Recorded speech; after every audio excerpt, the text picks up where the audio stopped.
Hi guys and welcome back to my channel. मेरा नाम है अभिषेक। तो आज मैं क्लास 10th की ज्योग्राफी की जो बुक है उसमें फर्स्ट चैप्टर जो है उसका एक्टिव रिकॉल देने वाला हूँ आपको। मतलब अभी एक सीरीज चलाएंगे हम जिसमें टोटल 6 चैप्टर पूछा जा रहा है ज्योग्राफी से सीबीएसई बोर्ड में। तो वो जितना भी 6 चैप्टर है उसका एक्टिव रिकॉल हम लोग साइड में कॉन्सेप्ट रहेगा उसको समझते चलेंगे और फिर उसके बाद हम लोग डिस्कस करेंगे। तो आज हम लोग डिस्कस करेंगे पहले चैप्टर जिसका नाम है रिसोर्स एंड डेवलपमेंट। जो रिसोर्स एंड डेवलपमेंट है उससे सीबीएसई बोर्ड में 4 से 5 मार्क्स का सवाल पूछते हैं। तो हम लोग उसी के बारे में समझेंगे। तो देखिए इस चैप्टर में हम लोग देखते हैं। देखिए चैप्टर का नाम है रिसोर्स एंड डेवलपमेंट। रिसोर्स किसे कहते हैं और रिसोर्स का डेवलपमेंट किस तरीके से होना चाहिए उसके बारे में समझेंगे। जैसे यूज करने के लिए हम लोग पेट्रोलियम यूज कर रहे हैं, पेट्रोल यूज कर रहे हैं, फिर अलग अलग तरीके से माइनिंग कर रहे हैं, माइनिंग से मिनरल एक्सट्रैक्ट कर रहे हैं, वो भी हमारे लिए मिनरल है। पर क्या उसका अच्छे से यूज करना जरूरी है या उसको जैसे अपने लालच को पूरा करने के लिए यूज करना जरूरी है, उसके बारे में डिस्कस करेंगे। और महात्मा गांधी ने क्या कोटेशन दिया था इसके बारे में, उसके बारे में डिस्कस करेंगे। ठीक है, तो देखिए सबसे पहला चीज हम लोग समझते हैं रिसोर्स किसे कहते हैं। तो रिसोर्स देखिए, रिसोर्स होता है ऐसा कोई भी चीज जो कि हम लोगों के जरूरत को पूरा कर रहा है, उससे ही रिसोर्स कहा जाता है। Everything available in our environment, जो कि हम लोग के पर्यावरण में उपस्थित है, जो कि हम लोग के नीड को सेटिस्फाई कर रहा है, उसी को हम लोग बोलते हैं रिसोर्स। किसी चीज को बनना है तो रिसोर्स बनने के लिए उसके पास 3 प्रॉपर्टीज होना चाहिए। पहली बात, अगर कोई भी ऑब्जेक्ट है अगर वो टेक्निकली एक्सेसिबल नहीं है तो वो रिसोर्स नहीं है। अब मुझे पता है कि ये जमीन के अंदर है, फिर मैं उसे निकाल नहीं सकता, तो वो हमारे लिए रिसोर्स नहीं बन पाएगा। तो पहले 3 प्रॉपर्टी होनी चाहिए। सब रिसोर्स के पास 3 प्रॉपर्टी होता है। पहला होता है टेक्नोलॉजिकली एक्सेसिबल, तीसरा होता है इकोनॉमिकली फीजिबल और तीसरा होता है कल्चरली एक्सेप्टेबल। टेक्नोलॉजी भी होना चाहिए, फिर उसके बाद आपके पास पैसा भी होना चाहिए उसको रिसोर्स को यूज करने के लिए, और तीसरा चीज जो होता है कल्चर एक्सेप्ट करे। अगर आप कोई नया चीज लेते आते हैं और कल्चर एक्सेप्ट नहीं करता है तो वो आपके लिए रिसोर्स नहीं है। और ठीक है, अब देखिए एक चीज होता है फिजिकल इन्वायरमेंट, मतलब नेचर। नेचर में कोई भी चीज है, अब उस नेचर में कोई भी चीज है तो कोई रिसोर्स होगा।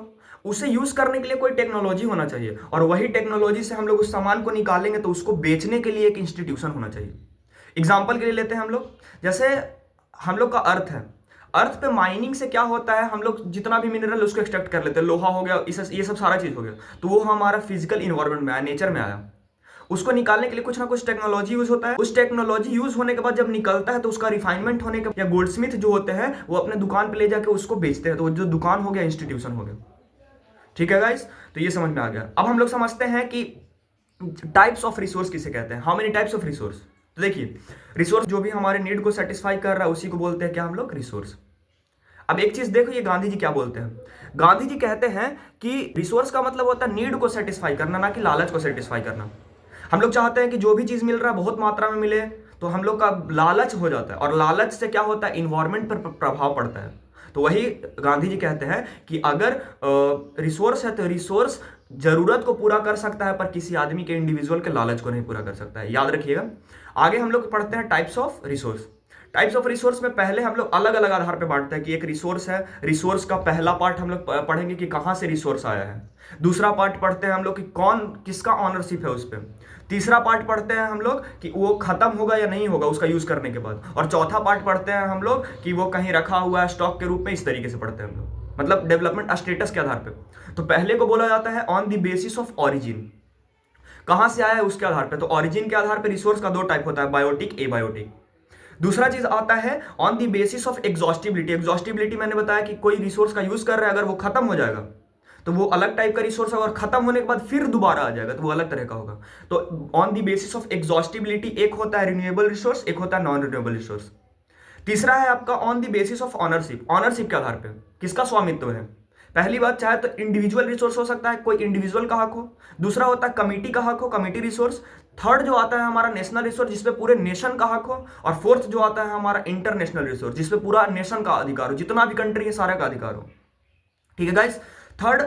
उसके बाद आता है डी। डी जो है मतलब चौथे कैटेगरी में जो आता है, क्लासिफाई करते हैं on the basis of status of development.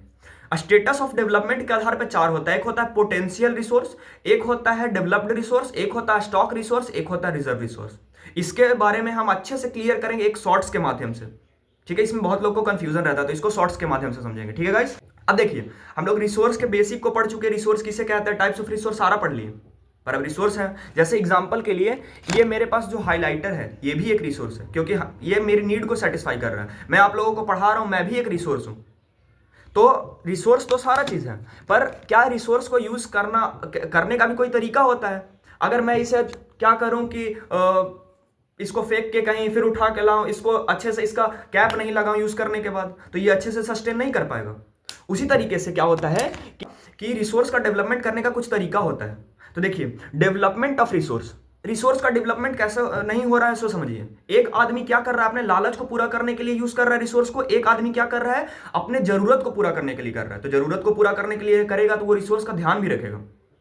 तो क्या हो रहा है इसमें, देखिए, resource are vital for human survival as well as the for maintenance of the quality of life. Resource आदमी के सर्वाइवल के लिए भी इंपॉर्टेंट है, लाइफ का जो हम लोग बोल सकते हैं ना, लाइफ का जो क्वालिटी है उसको मेंटेन करता है रिसोर्स। अगला चीज, अब देखिए इसमें कैसे हो रहा है कि मेजर प्रॉब्लम क्या हो रहा है रिसोर्स के बारे में। Depletion of resource for satisfying the greed of a few individual.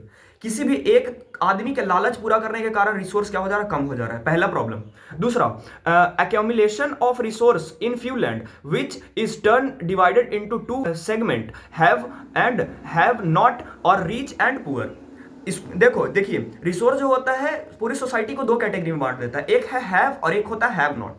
किसी के पास रिसोर्स है तो वो हैव में चला जा रहा है, बहुत ज्यादा उसके पास मनी है तो हैव में चला जा रहा है, किसी के पास है ही नहीं, जैसे हम लोग गरीब, तो ये हो गया हम लोग का हैव नॉट। ठीक है, और फिर उसके बाद लास्ट आता है इनडिस्क्रिमिनेटेड एक्सप्लॉयटेशन ऑफ रिसोर्स। रिसोर्स का इतना शोषण कर ले रहा है हम लोग जिससे इन्वायरमेंट पॉल्यूट हो रहा है। तो ये सब क्या था, हमारा प्रॉब्लम था। तो बताइए, ये सब प्रॉब्लम हो रहा है तो रिसोर्स का डेवलपमेंट जरूरी है, तो उसी को हम लोग पढ़ेंगे।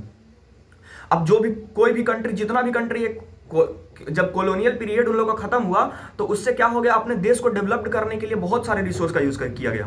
और रिसोर्स का यूज किया गया, पर उसके बाद क्या हुआ कि बहुत ज्यादा इन्वायरमेंट पॉल्यूट हो गया था। तो 1992 में जून में ब्राजील में जून में 1992 में जो रियो डी जेनेरियो है, वहां पे 100 देश के हेड, मतलब 100 स्टेट बोला जा रहा है, स्टेट का मतलब समझिए कंट्री, 100 कंट्री का जो हेड था वो रियो डी जेनेरियो में मिलते हैं और उन लोग डिसाइड करते हैं क्या कि इसी को फर्स्ट अर्थ समिट कहा जाता है। और उसमें डिसाइड होता है कि हम लोग को इन्वायरमेंट को कैसे बचाना है, पॉल्यूट नहीं होने देना है, रिसोर्स का कैसे यूज करना है, कि हम लोग को जब रिसोर्स का यूज करना है तो आगे फ्यूचर के लिए भी देखना है, ये सब के लिए। तो देखिए क्या होता है, इन जून 1992 मोर देन 100 से ज्यादा स्टेट का जो हेड था वो मिले, रियो डी जेनेरियो मिला था। इसे फर्स्ट इंटरनेशनल अर्थ समिट भी कहा जाता है। The summit was convened for addressing argument problem environmental protection and social economic development. इसको बैठाने का क्या मुद्दा था, इसमें डिस्कस किया जा रहा था कि क्या क्या प्रॉब्लम अराइज हो रहा है हमारे इन्वायरमेंट में, ठीक है, इसके बारे में।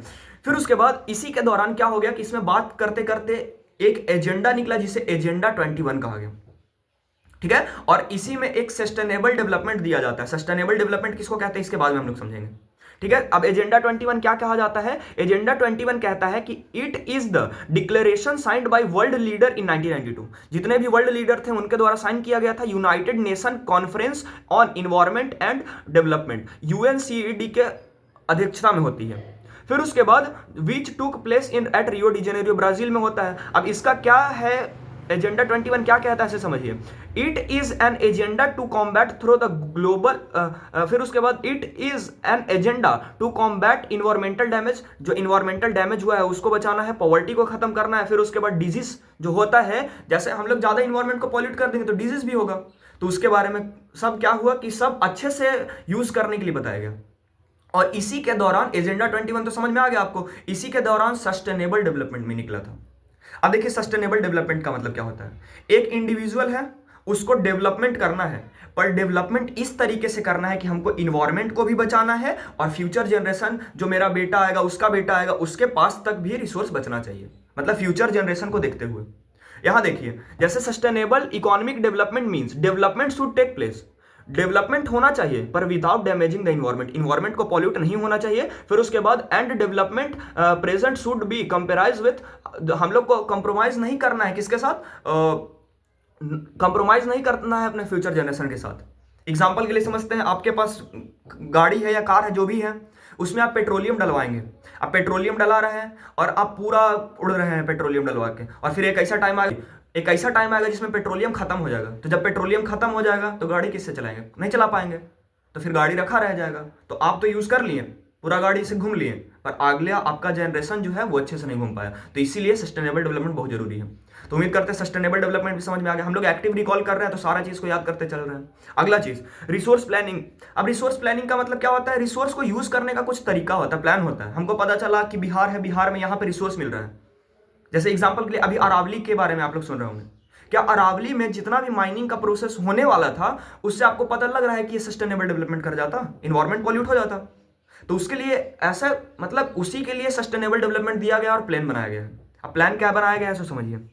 जैसे क्या होता है कि कुछ कुछ लोग ग्रीड पूरा करने के कारण इन्वायरमेंट को नहीं देखते हैं, वो अपना रिचनेस बढ़ाना चाहते हैं।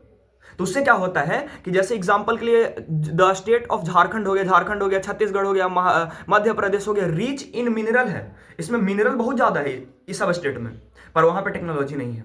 तो प्लान करने के लिए टेक्नोलॉजी होना चाहिए। तो इसी में हम लोग रिसोर्स प्लानिंग में पढ़ेंगे, resource planning in India. Bharat में रिसोर्स, किसी भी रिसोर्स को प्लान करने के लिए किस तरीके से प्लान किया जाता है रिसोर्स का यूज करने के लिए। तो देखिए इसमें 3 प्रोसेस है या 3 स्टेप कह लीजिए कि मतलब किसी रिसोर्स को यूज करना है तो उसके लिए आपको 3 स्टेप पार करना पड़ेगा, उसके बाद होगा। तो देखिए क्या होगा। पहला, identification and inventory of resource across the region of the country. अगर मान के चलिए इंडिया में आपको रिसोर्स को यूज करने के लिए प्लान बनाना है तो सबसे पहले रिसोर्स कहाँ है आपको वो आइडेंटिफाई करना होगा। अगर वो आइडेंटिफाई हो जाएगा तो दूसरा चीज, evolving a plan structure endowed with appropriate technology, skill and institutional setup for implementation resource development plan। दूसरा चीज, अगर आपको रीजन में पता चल गया कि वहां रिसोर्स है तो दूसरा प्रोसेस होना चाहिए कि आपके पास स्किल होना चाहिए, टेक्नोलॉजी होना चाहिए, ये सब सारा चीज होना चाहिए जिसके द्वारा आप क्या करें, रिसोर्स प्लानिंग कर सके। 2 स्टेप बता चुका है, 2 स्टेप बता चुका हूं मैं। तीसरा स्टेप जो है वो देखिए, matching the resource plan, resource development.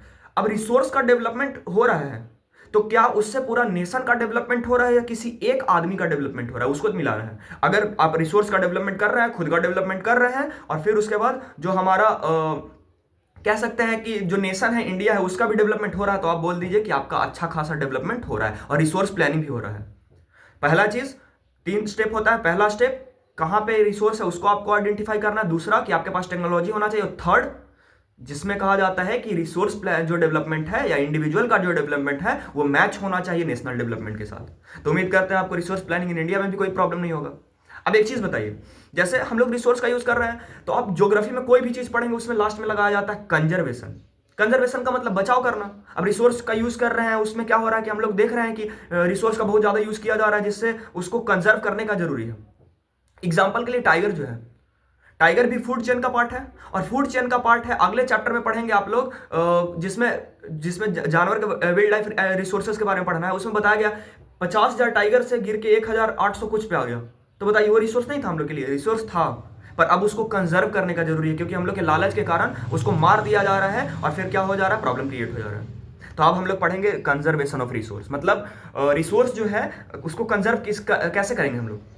तो कंजर्वेशन ऑफ रिसोर्स का मतलब होता है रिसोर्स के बचाने का जो तरीका है या हम लोग प्रैक्टिस कर रहे हैं उसी को बोलते हैं conservation of resource. The practice of protecting the resource from our greed is known as conservation of resource. अब इसका कुछ कुछ मेजर है। अब जैसे हम लोग कुछ रिसोर्स के बारे में पढ़ेंगे, जैसे लैंड रिसोर्स हो गया, लैंड हम लोग के लिए बहुत इंपॉर्टेंट है तो लैंड रिसोर्स हो गया।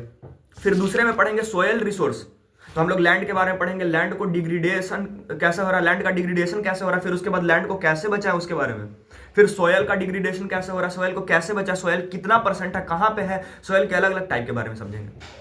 ठीक है, तो सबसे पहली चीज देखिए इसमें क्या दिया गया है आपका, रिसोर्स प्लानिंग इन इंडिया में कंजर्वेशन ऑफ रिसोर्स आपको बता दिया मैंने। तो देखिए इसमें क्या है, पहले आता है लैंड रिसोर्स। कंजर्वेशन तो समझ में आ गया, रिसोर्स को बचाने के लिए जो प्रैक्टिस कर रहे हैं उसे ही कंजर्वेशन ऑफ रिसोर्स कहते हैं। अब लैंड रिसोर्स है, तो देखिए लैंड रिसोर्स क्या है।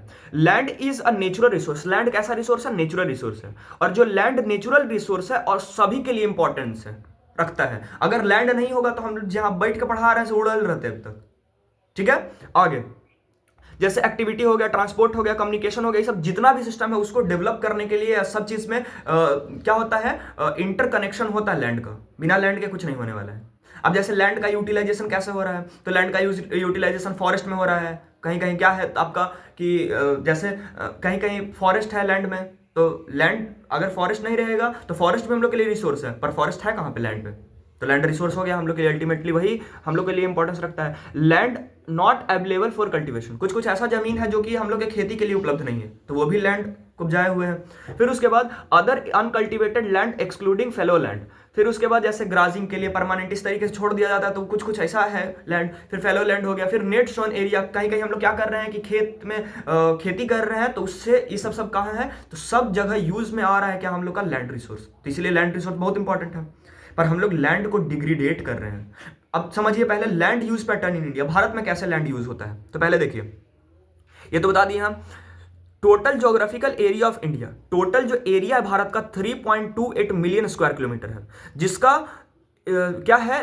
लैंड यूज डाटा जो है available only for 93% of total land geographical area because of the land use reporting for most of the northeastern state except Assam has not been done fully. Some areas of Jammu and Kashmir occupied by Pakistan and China has also not been served. जैसे क्या हो रहा है कि भारत का total है area, पर total area में क्या है कि कुछ कुछ पाकिस्तान के पास है, कुछ कुछ क्या है आपका चाइना के पास में है। तो ये सब लैंड अगर रहेगा भारत में, तो उसी से ना पूरे भारत का डेवलपमेंट होगा, जो कि हम लोग पढ़े हैं कि रिसोर्स डेवलपमेंट इन इंडिया या रिसोर्स प्लानिंग इन इंडिया, उसको पढ़े हम लोग। अब आता है, देखिए क्या कि ये समझ में आ गया आपका। अब इसमें देखिए क्या बताया गया, जो फॉरेस्ट एरिया है भारत में लगभग 33% होना चाहिए, पर हम लोग लैंड को डिग्रेडेट कैसे करेंगे? फॉरेस्ट है हम लोग के लिए अच्छा है, पर फॉरेस्ट का कटाई हो रहा है, तो फॉरेस्ट का कटाई होने से डिफॉरेस्टेशन हो रहा है, जब डिफॉरेस्टेशन होगा तो लैंड खराब होगा। तो लगभग याद रखिएगा, भारत में 33% क्या होना चाहिए? फॉरेस्ट होना चाहिए, पर है नहीं 33%, काट के 24 या 23% पे आ गया है। अभी लेटेस्ट डाटा देख लीजिएगा आप लोग, ये किसके द्वारा बताया गया था? तो नेशनल फॉरेस्ट पॉलिसी 1952 के द्वारा बताया गया था, ठीक है। तो ये हो गया आपका। अब आता है land degradation and conservation measure. तो गाइज आज भी हम लोग को पढ़ना है, हम लोगों ने क्या क्या पढ़ चुका, हम लोग लैंड रिसोर्स के बारे में पढ़ चुके हैं, लैंड कहाँ कहाँ यूटिलाइज है, कहाँ लैंड का यूज हो रहा है उसके बारे में। अब हम लोग को पढ़ना है लैंड डिग्रेडेशन, जो जमीन है उसका डिग्रेडेशन कैसे हो रहा है, उसका फर्टिलिटी कैसे लो हो रहा है, और फिर उसके बाद उसको कंजर्व करने का क्या क्या मेजर है, उसको कंजर्व करने के लिए क्या कर सकते हैं, चाहे हम पेड़ लगा सकते हैं, तो ये सब कंजर्वेशन मेजर आ गया। लैंड को बचाने के लिए जो प्रोसेस अपनाना पड़ रहा है, जो प्रैक्टिस किया जा रहा है, उसी को बोलते हैं कंजर्वेशन मेजर, ठीक है। तो देखिए लैंड डिग्रेडेशन कैसे हो रहा है। माइनिंग साइट और abundant after excavation work is completed, leaving deep scars and traces of overburdening। Burdening कहने का मतलब समझिए क्या हो रहा है। देखिए जैसे मान के चलिए हमारे पास, रुक जाइए 2 मिनट रुक जाइए, हमारे पास ये अर्थ है। अब अर्थ में हमको पता है क्या है, इंडिया यहाँ पे है, तो हम क्या कर रहे हैं, इंडिया में यहाँ पे बिहार है, हम बोल दिए कि बिहार में माइनिंग कोई एरिया है, उसमें माइनिंग मिल गया हमको, या हम बोल दिए कि एग्जाम्पल के लिए जम्मू है, जम्मू के पास में कोई एक पहाड़ है, वहां पे हमको माइनिंग करने के लिए उस पहाड़ में बहुत सारा मिनरल मिला। अब क्या है समझिएगा, अब माइनिंग किस तरीके से होता है, ये हमारा अर्थ सरफेस, इसको क्या किया जाएगा, गड्ढा करके नीचे उतरा जाएगा। जब गड्ढा करके नीचे उतरेंगे तो ऊपर में खोखला टाइप का बन जाएगा, जिससे लैंड डिग्रेडेट होगा। तो यही बताया जा रहा है आपको कि जो खोखलापन बनेगा हमारा किसमें, अर्थ पे, उसके कारण हमारा लैंड डिग्रेडेशन हो रहा है। तो माइनिंग एक बहुत बड़ा प्रोसेस है, और माइनिंग बहुत लोग आदमी रिच बनने के कारण, अपना ग्रीड करने के कारण क्या कर रहा है, उसको बढ़ा रहा है, जिससे क्या हो रहा है, लैंड डिग्रेडेशन हो रहा है। उसके बाद क्या है तुम्हारा, यहाँ पे और प्रॉब्लम है, जैसे हम लोग का लैंड डिग्रेडेशन कैसे हो रहा है, डिफॉरेस्टेशन कर रहे हैं हम लोग। तो जब हम लोग पेड़ काट रहे हैं तो पेड़ लगाएंगे तो कंजर्वेशन मेजर हो गया, ठीक है। फिर उसके बाद क्या हो जा रहा है हमारा कि बहुत सारा इंडस्ट्री खुल रहा है, इंडस्ट्री से क्या हो जा रहा है कि गंदगी इंडस्ट्री छोड़ देता है लैंड में, जिससे क्या हो जा रहा है, यही सब तो है आपका लैंड डिग्रेडेशन। अब इसको बचाना है तो कुछ कुछ समझिए। जैसे पहला हम लोग एफॉरेस्टेशन कर सकते हैं, फिर उसके बाद ग्राजिंग, ओवर ग्राजिंग जो ज्यादा होता है उसको, ओवर ग्राजिंग को कम कर सकते हैं। उसी के साथ में आपका क्या कर सकते हैं, establishment of sand dunes by growing thorny bushes are some of the method to checking land degradation in arid areas. अब कैसे क्या होता है, होता है डिफॉरेस्टेशन या डिजर्टिफिकेशन कह सकते हैं। डेजर्ट क्या होता है, आगे बढ़ते जाता है, तो डिजर्टिफिकेशन से भी हमारा लैंड डिग्रेडेशन हो सकता है। पर डिजर्टिफिकेशन से बचने के लिए जितना दूर डेजर्ट है उधर पेड़ अच्छे से लगा दें। तो ये हो गया आपका कंजर्वेशन मेजर। फिर ठीक है, तो उम्मीद करते हैं आपको ये भी समझ में आ गया होगा लैंड डिग्रेडेशन और कंजर्वेशन मेजर के बारे में। हम लोग एक्टिव रिकॉल कर रहे हैं तो सारा चीज याद करते चलेंगे, ठीक है। कि कोई चैप्टर में प्रॉब्लम नहीं होना चाहिए, माइंड में कहानी की तरह चैप्टर पूरा बैठ जाना चाहिए कि हमारा ये टॉपिक है, फिर ये टॉपिक है, फिर ये टॉपिक है, इस टॉपिक में क्या है इसके बारे में। अब समझिए क्या है, जैसे हम लोग लैंड के बारे में पढ़ चुके हैं, तो लैंड भी एक बहुत बड़ा इंपॉर्टेंट नेचुरल रिसोर्स था। दूसरा चीज है soil. Soil is a natural resource, soil भी नेचुरल रिसोर्स है। अब एग्जांपल के लिए समझिए, सोयल नेचुरल रिसोर्स है तो कैसे है समझिए। Soil is the most important renewable resource. Soil जो है रिन्यूएबल रिसोर्स है। रिन्यूएबल रिसोर्स कहने का मतलब कहीं सोयल है, अगर वहां का सोयल खत्म हो जाएगा फिर एक बार फिर सोयल बन सकता है, और सोयल जो बनता है वो भी पत्थर से बनता है। ठीक है, आगे तो it is the medium of plant, ठीक है, प्लांट को क्या करने, प्लांट को सपोर्ट देने का ये सब मीडियम है क्या, सोयल, अर्थ पे। ठीक है, फिर उसके बाद क्या कहा जा रहा है, the soil is a living system. Soil एक लिविंग सिस्टम है, उसमें बहुत सारा कीड़ा मकोड़ा ये सब बहुत ज्यादा रहता है। अर्थवर्म हो गया, तो इन लोग को जिंदगी को मतलब हैबिटेट भी है, कह सकते हैं हम लोग की हैबिटेट है। सोयल जो है, सोयल के साथ एक चीज होता है इरोजन, एक होता है डिपोजिशन। तो इरोजन के कारण भी तो सोयल डिग्रेडेशन हो रहा है। सो इरोजन का मतलब यहाँ मिट्टी था और पानी आया, पानी बहा कर ले गया, तो यहाँ का मिट्टी कट के चला गया, और यहाँ का मिट्टी कट के दूसरे जगह चला गया, तो वहां डिपॉजिट हो गया। तो इरोजन और डिपोजिशन से भी बहुत फर्क पड़ता है। अब मैं आपको बताने वाला हूँ जो सोयल अलग अलग तरह का है, इसमें एग्जांपल के साथ, जैसे क्लासिफिकेशन ऑफ सोयल हम लोग देखेंगे। क्लासिफिकेशन ऑफ सोयल में आपका दिया है एलुवियल सोयल, फिर उसके बाद ब्लैक सोयल। इसके बारे में अच्छे से पॉइंट बाय पॉइंट हम लोग पढ़ते जाएंगे। तो गाइज पहले आता है आपका एलुवियल सोयल। तो एलुवियल सोयल कौन सा सोयल होता है, सो बताते हैं। एलुवियल सोयल एक ऐसा सोयल होता है जो कि रिवर के द्वारा फ्लड प्लेन में बहा के लाया जाता है। मतलब alluvial soil is soil that is formed when river deposit sediment in the flood plain. Flood plain में जब रिवर अपना सेडिमेंट डिपॉजिट करता है, जो उससे जो आपका सोयल बनता है, उसे एलुवियल सोयल कहते हैं। फिर they have been deposited by three rivers, three important river system, जिसे हिमालयन रिवर सिस्टम कहा जाता है। हम लोग जो भारत में है, भारत में जो आपका फ्लड प्लेन जो नॉर्दर्न प्लेन है, उसमें जितना भी मिट्टी है वो सारा का सारा एलुवियल सोयल है।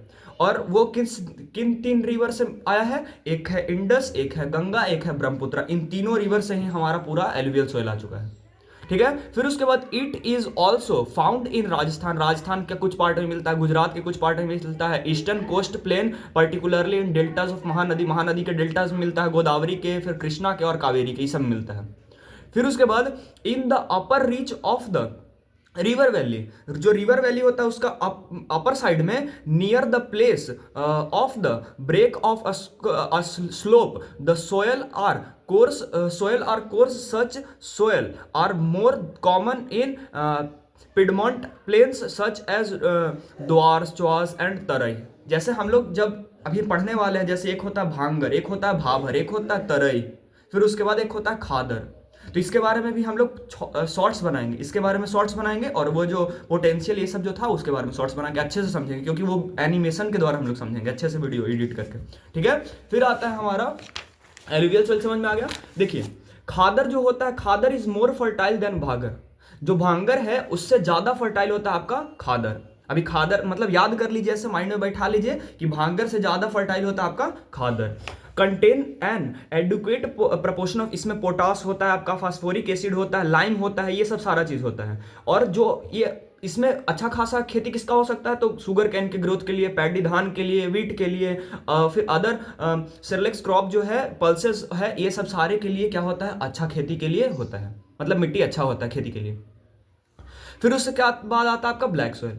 ब्लैक सोयल को रेगुर सोयल भी कहा जाता है। ठीक है, ब्लैक सोयल रेगुर सोयल होता है, और इसे ब्लैक कॉटन सोयल भी कहा जाता है, क्योंकि कॉटन की खेती के लिए, सूती की खेती के लिए सबसे अच्छा जो मिट्टी माना जाता है वो ब्लैक होता है, तो इसे ब्लैक कॉटन सोयल भी कहा जाता है। जो ये है आपका, ये किससे, डेक्कन ट्रैप में मिलता है। जैसे आपका जो पेनिनसुलर प्लेट्यू है उसमें आपको मिलता है, और डेक्कन ट्रैप में मिलता है।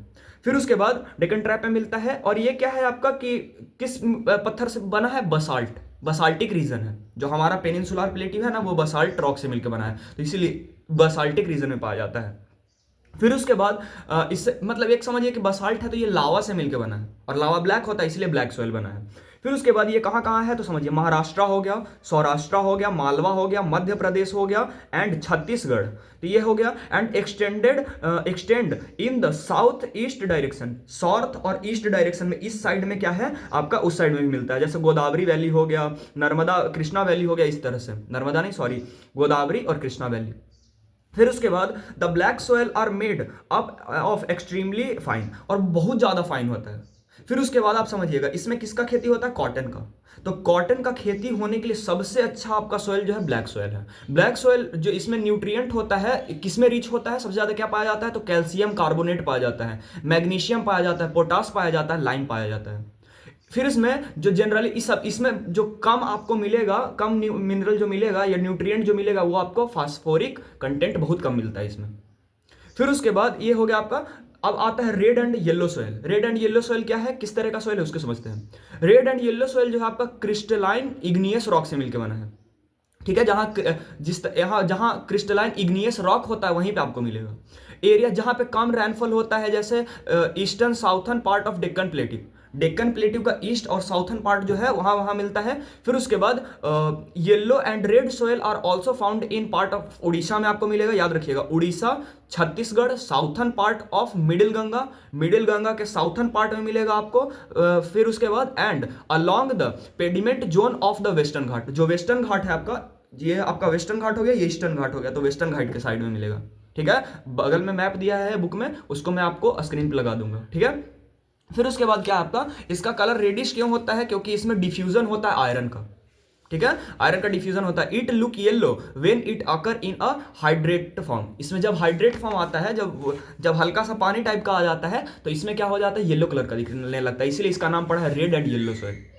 फिर आता है आपका लेटराइट सॉइल। लेटराइट सॉइल क्या है, तो लेटराइट सॉइल एक लेटर वर्ड है, जो लेटर वर्ड लैटिन वर्ड है। जो लैटेराइट सॉइल है उसमें लेटेराइट जो है वो क्या है आपका, लैटिन वर्ड है। लैटिन वर्ड लैटर से मिलके बना है, जिसका मतलब होता है ब्रिक। ब्रिक का मतलब ईंट होता है, तो ईंट के जैसा दिखेगा आपको, रेड टाइप का। फिर उसके बाद डेवलप अंडर ट्रॉपिकल एंड सब ट्रॉपिकल क्लाइमेट। जैसा भी क्लाइमेट हो आपका, ट्रॉपिकल हो, सब ट्रॉपिकल हो, ट्रॉपिक के ऊपर में भी है तो सब ट्रॉपिक हो गया, तो सब ट्रॉपिक में भी आपको मिलेगा, ट्रॉपिक में भी मिलेगा। The soil is a result of intensive leaching due to the heavy rain. जब जहां बहुत ज्यादा बारिश होता है, बारिश होने के कारण क्या होता है, वहां आपका एक तरह से कह सकते हैं कि जब बारिश होता है, बारिश होने के बाद वहां का जो मिट्टी होता है पूरा इरोजन हो जाता है, वो इरोड हो जाता है, उस टाइम आपको ज्यादा दिखेगा, इसमें बहुत ज्यादा इरोजन होता है। लेटेराइट सोयल एसिडिक नेचर का होता है। ठीक है, फिर उसके बाद इसमें जो होता है आपका डिफिशिएंट इन प्लांट न्यूट्रिएंट, जो पीएच लेवल होता है 6 से कम होता है। फिर उसके बाद कहां कहां पाया जाता है, तो साउथर्न स्टेट में पाया जाएगा आपको, नीचे के साइड में। फिर उसके बाद वेस्टर्न घाट में पाया जाएगा, महाराष्ट्र में भी कुछ कुछ पार्ट में पाया जाता है, उड़ीसा में भी पाया जाता है, और वेस्ट बंगाल के कुछ पार्ट में, और नॉर्थ ईस्टर्न रीजन, मतलब नॉर्थ है, ईस्ट है, इस साइड में, सेवन सिस्टर के साइड में। ठीक है, उस साइड में मिलेगा आपको। This soil is very useful for growing T and coffee, और इसीलिए सबसे इंपॉर्टेंट होता है, इसमें अच्छा खासा टी और कॉफी का खेती होता है। तो टी और कॉफी का खेती असम में हो गया, तो असम नॉर्थ ईस्टर्न स्टेट में है। ठीक है, अब आता है एरिड सोयल। एरिड सोयल का मतलब होता है ऐसा सोयल जो कि डेजर्ट में मिलता है। ठीक है, तो जैसे देखिए, arid soil range from red to brown in colour. इसका जो कलर होता है रेड और ब्राउन हो जाता है। क्यों रेड और ब्राउन होता है, सो समझिए। जैसे क्या होता है कि जो मिट्टी है उस पर क्या होता है, डेली सनलाइट होता है, सनलाइट पड़ते रहता है, बहुत ज़्यादा टेम्परेचर के कारण इसका जो कलर होता है ब्राउन टाइप का हो जाता है। ठीक है, और sandy in texture and saline in nature, saline type का होता है। ठीक है ना, एक एसिड होता है, बेस होता है, सॉल्ट होता है ना, तो इस तरह से कह लीजिए कि ये सलाइन इन नेचर होता है। वो एसिड इन नेचर होता है लेटराइट सॉइल, और ये सलाइन इन नेचर होता है। ठीक है, आगे आता है फॉरेस्ट सॉइल। फॉरेस्ट सॉइल का मतलब जो सॉइल फॉरेस्ट में पाया जा रहा है उसे forest soil, found in the hilly and mountainous region. Mountain पे पाया जाएगा, हिली रीजन पे पाया जाएगा। ठीक है, फिर उसके बाद in the snow covered area, जहां स्नो कवर्ड एरिया होता है, जैसे हिमालय हो गया, वहां पे आपको क्या दिखेगा, denudation and are acidic and low humus content, इसमें ह्यूमस बहुत कम होता है। फिर उसके बाद fertile on the river terraces and alluvial fans. मतलब एलुवियल फैंस जब आप समझिएगा तो क्या होता है, जैसे मान के चलिए 2 पहाड़ है और इधर से रिवर जा रहा है, तो अपना सेडिमेंट इस तरीके से फैन के रूप में छोड़ देता है, उसे एलुवियल फैंस बोलते हैं। ठीक है, अब चैप्टर का लास्ट टॉपिक आ रहा है जो कि इंपॉर्टेंट है और समझते जाइएगा। ठीक है, टॉपिक का नाम है soil erosion and soil conservation. हम लोग मिट्टी के बारे में पढ़ चुके हैं कि मिट्टी क्या है, किस तरह का है। अब हम लोग समझे कि मिट्टी का इरोजन जब हो रहा है तो उसको बचाना जरूरी है, तो हम क्या बोले, कंजर्वेशन का मतलब होता है बचाना। ठीक है, तो सोयल कंजर्वेशन ही पढ़ेंगे। तो देखिए, denudation of the soil cover and subsequent wash down is described as soil erosion. Soil erosion किसको कहते हैं, जैसे लैंड है और लैंड के ऊपर में मिट्टी होता है, तो मिट्टी का जो आपका सब्सिक्वेंट वॉश हो रहा है, जो वॉशिंग होता है किसी ना किसी कारण से, या हवा से उड़ जाना, किसी तरीके से वॉशिंग जो हो जाता है, उसी को बोलते हैं सोयल इरोजन। अब देखिए क्या कॉज होता है सोयल इरोजन, कैसे होता है। जैसे हम लोग डिफॉरेस्टेशन करते हैं उससे भी इरोजन होता है, ओवरग्राजिंग करते हैं उससे भी होता है, कंस्ट्रक्शन एंड माइनिंग, कंस्ट्रक्शन घर बनाना या कहीं कुछ करना तो उससे भी होता है, और माइनिंग होता है। फिर उसके बाद नेचुरल फोर्सेस जैसे विंड हो गया, विंड भी करता है, जैसे वो तो हम लोग कर रहे हैं, डिफॉरेस्टेशन हम लोग काट रहे हैं तो उससे भी इरोजन हो रहा है, पर जैसे नेचुरली होता है विंड के द्वारा, ग्लेशियर के द्वारा, water lead to soil erosion, water से भी होता है। अब देखिए क्या आता है, एक होता है गलीज इरोजन। गलीज इरोजन कहने का मतलब रनिंग वाटर, जब पानी दौड़ते रहता है और वो कहीं काट के गली टाइप का इरोड कर देता है, उसे ही बोलते हैं गलीज इरोजन। फिर आता है बैडलैंड। बैडलैंड का मतलब होता है ऐसा लैंड जिसपे क्या हो, खेती ना हो पाए, और जहां पे रिवर बेसिन में अच्छा खासा, जैसे हम लोग चंबल बोलते हैं, चंबल का कंडीशन देखिएगा, वहां रिवर का बहुत दंगा है, कुछ कुछ पार्ट में रिवर मिल भी रहा है तो वहां गलीज इरोजन हो जा रहा है। फिर उसके बाद सीट इरोजन। सीट इरोजन का मतलब क्या हो गया कि मेरे पास ये मट्टी था और मट्टी हो है, और उस पर क्या किया हम लोग कि जब वॉश कर दिए तो वॉश सीट के रूप में सारा मट्टी बह गया, उसे ही सीट इरोजन कहते हैं। फिर उसके बाद आता है विंड इरोजन। विंड इरोजन का मतलब मिट्टी है, हवा उड़ा के ले गया, दैट इज विंड इरोजन। ठीक है। अब आता है कि जैसे ये तो सोयल इरोजन था ना, किस किस टाइप से इरोजन होता है, gullies erosion, bad land, sheet erosion, फिर उसके बाद विंड इरोजन, ये सब होता है। अब आता है मिट्टी को बचाने के लिए क्या क्या कर सकते हैं। तो सबसे पहला चीज है कि मेथड जो है सॉइल कंजर्वेशन का, पहला होता है काउंटर प्लगिंग। जो काउंटर प्लगिंग है क्या है, तो plugging along the counter lines. एक क्या, जैसे मान के चलिए ये स्लोप है, ढाल है, उसके बीच में काउंटर बना बना के क्या कर देना, खेती कर देना, उसी को बोलते हैं काउंटर प्लगिंग। फिर आता है ट्रेस फार्मिंग। ट्रेस फार्मिंग कहने का मतलब जैसे हम लोग बोल सकते हैं कि स्लोप है, उसमें क्या कर देते हैं हम लोग कि वेस्टर्न और ईस्टर्न घाट में क्या होता है कि ट्रेस टाइप का, सीढ़ी टाइप का बना के हम लोग ट्रेस फार्मिंग कर देते हैं, जिससे सॉइल इरोजन नहीं हो पाता है। फिर उसके बाद strip cropping. Strip cropping of grass are left to grow between the crops, this break up the force of the wind, this method is known as strip cropping. Strip cropping का मतलब cropping कर रहे हैं खेत में, अलग अलग तरह का फसल लगा दे रहे हैं, उसी को स्ट्रिप क्रॉपिंग कहते हैं। मल्टीपल क्रॉपिंग भी बोला जाता है। फिर उसके बाद लास्ट आता है seed shelter belt. Shelter belt का मतलब ये खेत है, ये दूसरा खेत है, इस खेत से इस खेत में मट्टी ना चला जाए, इसीलिए जो बंड होता है, अंग्रेजी में, हिंदी में आरी बोलते हैं, आरी पे क्या करता है, एक तरह का पेड़ लगा देता है, जिससे एक तरह का जो पेड़ से बेल्ट बना, उसे ही बोलते हैं शेल्टर बेल्ट। तो उम्मीद करते हैं आप लोगों को चैप्टर पूरा समझ में आया होगा, पूरा एक्टिव रिकॉल हो गया होगा। आप चाहें तो 2x पे देख ले, 1x पे देख ले, क्योंकि रिकॉल करना है, पर स्टार्टिंग पहली बार देख रहे हैं तो आप एकदम पूरा अच्छे तरीके से देखिए इसे। आप समझिए एक्टिव रिकॉल है, पर आपका सारा चीज कंप्लीट हो चुका है इसमें।